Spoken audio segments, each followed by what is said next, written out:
Before we begin, ask yourself this. Why did you click on this video? Curiosity? A strange pull? Or something deeper, something inside you that's trying to wake up? If you're ready to explore the forbidden teachings the world tried to bury, then pause for one moment and subscribe to the channel. Not for me, but so you don't lose the threads of truth you've been silently searching for your entire life. Because what you're about to hear is not entertainment, it is remembrance. Now, let us begin. Have you ever wondered, whose thoughts are you really thinking right now? Are they yours, or are they echoes placed in your mind long before you were ever aware of them? You've been told that freedom means choice, that you are free because you can decide, believe, react. But what if that idea itself is the first layer of the illusion? What if the emotions that surge through you, the desires that whisper in your chest, even the fears you claim as your own, were never yours to begin with? For thousands of years, mystics warned humanity of a presence hiding behind perception, a presence that does not appear in the sky, or the earth, or the scriptures, but in your mind.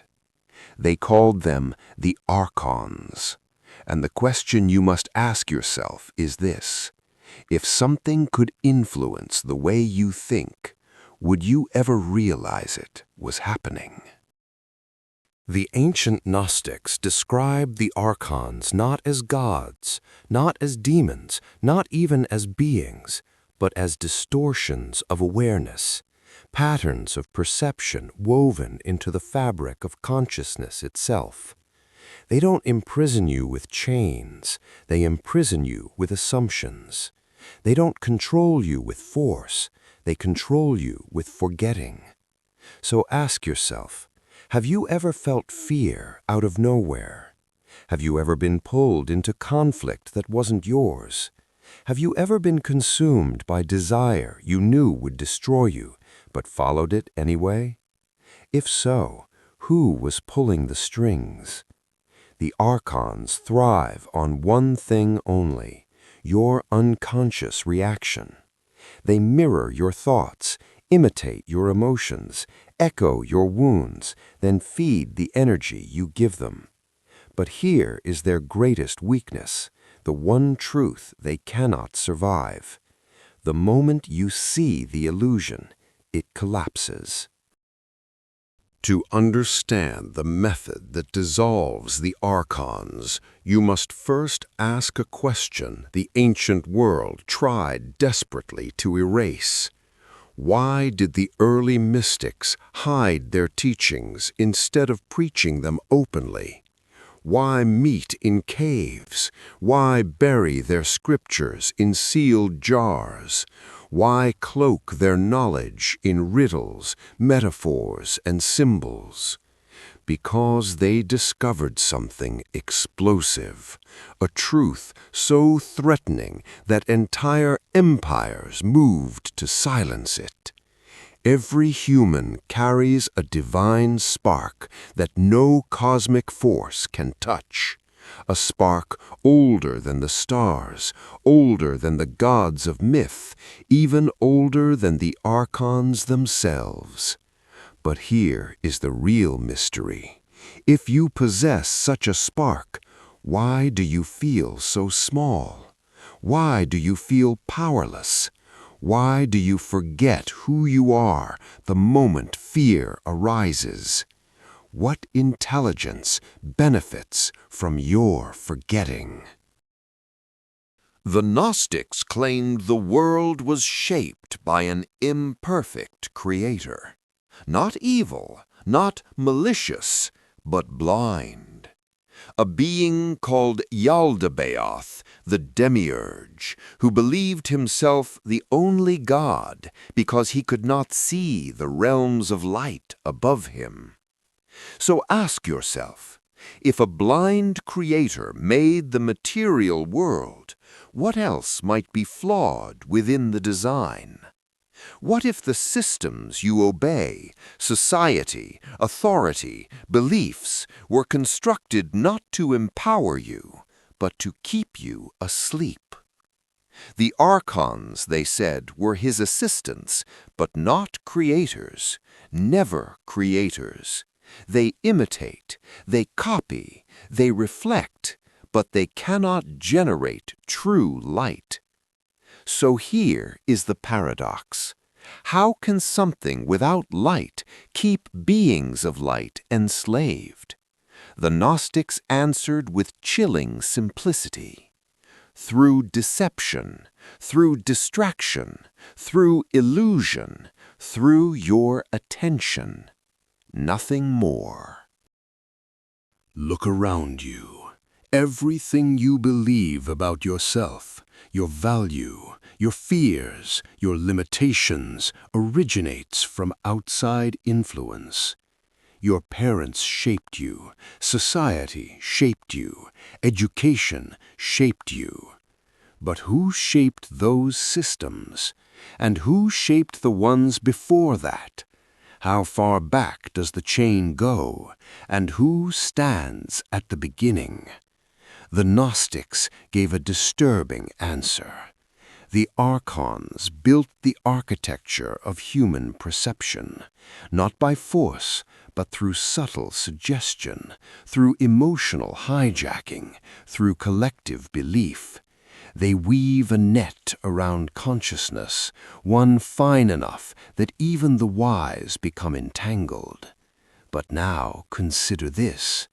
If they rely on your confusion, what happens the moment you become clear?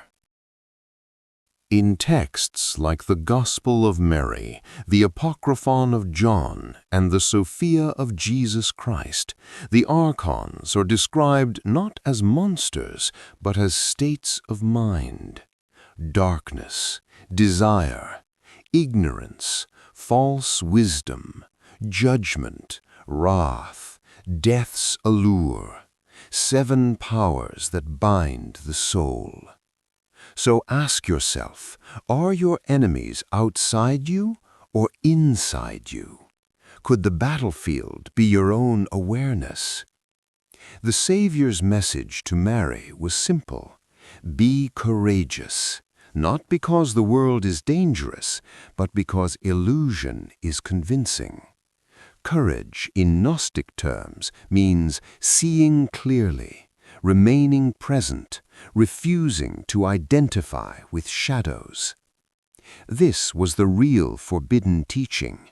You do not defeat darkness by fighting it. You dissolve it by seeing it. If the Archons manipulate through imitation, through copying, through reflecting your emotions back at you, then what happens when you stop reacting? When fear arises and instead of collapsing, you observe. When anger ignites and instead of lashing out, you witness the flame. When desire pulls you and instead of obeying, you simply breathe. What happens? The illusion disintegrates. Because illusion requires belief. It requires emotional energy. It requires unconsciousness. Awareness, pure awareness, is the one thing the Archons cannot touch. So the method is shockingly simple. See everything, identify with nothing, return to awareness. This is why the Gnostics called it anamnesis, the sacred act of remembering. Not remembering the past, remembering the self, the one watching the mind. But here is the real question. If awareness is so powerful, why do so few people use it? The answer lies in the modern world. Look at your phone. Look at the news. Look at the endless stream of outrage, conflict, desire, fear. Why does everything demand your reaction? Why does everything pull your attention outward? Why does stillness feel unnatural? The Gnostics would say, because the Archons learned to weaponize the outer world. But here's the twist. They are not fighting you. They are fighting your awareness. They fear the moment when you finally pause and ask, who is watching my thoughts? Because the watcher, the witness, the silent presence behind the mind is the part of you they can never touch. Imagine fear rising within you. Normally, you identify with it. You follow it. You believe it. But what happens when you look at fear and simply say, I see you? No judgment, no resistance, just clarity. The Archons lose their grip, because fear without reaction is powerless. Anger without identification dissolves. Desire without attachment fades. Awareness drains their lifeblood. This is their nightmare, a human being who does not react, who does not collapse, who does not forget. A human being who remembers. If every person discovered their divine spark, who would obey? Who would fear punishment? Who would bow to authority? The entire structure of control, political, religious, societal, would collapse. This is why the teachings were buried, why the scrolls were burned, why the mystics vanished. Not because their ideas were dangerous, but because they were liberating. So ask yourself, what happens when millions awaken? What happens when the collective illusion breaks? What happens when humanity remembers? You don't need temples. You don't need rituals. You don't need belief. You need only this. Witness every thought. Feel every emotion, but identify with none. Throughout your day, ask, who is experiencing this emotion? Who is watching this thought? Where does this desire originate? Whose voice is speaking in my mind?